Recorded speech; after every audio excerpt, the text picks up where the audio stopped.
குற்றாலத்தை மிரட்டிவிட்ட பேய்மழை. 1992 வெள்ளத்தை நினைவுபடுத்திய காட்சிகள்.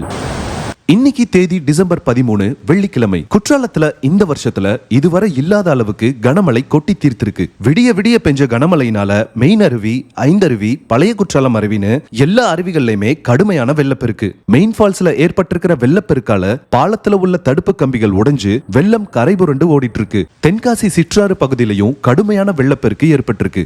நேத்து அதிகபட்சமா தென்காசி மாவட்டத்தில் இருக்கிற ஆய்க்குடி பகுதியில 312 மில்லிமீட்டர் அளவுக்கு மழை பெஞ்சிருக்கு. குற்றாலத்துல இன்னைக்கும் பாத்தீங்கன்னா மழை விடாம பெஞ்சிட்டு தான் இருக்கு. சோ மக்களே, இப்போதைக்கு யாரும் குற்றாலத்துக்கு அவசியம் இல்லாம வர வேண்டாம். குற்றாலம் வரதுக்கு திட்டமிட்டு இருக்கிற ஐயப்ப பக்தர்கள் உங்களோட பயணத்தை அடுத்த 2 நாட்களுக்கு தவிர்க்கிறது நல்லது. தென்காசி மாவட்டத்துல மழையினால பாதிப்பு ஏற்படும் பட்சத்துல கண்ட்ரோல் ரூமுக்கு தொடர்பு கொண்டு தகவல் தெரிவிக்கலாம்னு கலெக்டர் சொல்லியிருக்காங்க. சோ மக்களே, எல்லாரும் சேஃபா இருந்து மழையை என்ஜாய் பண்ணுங்க.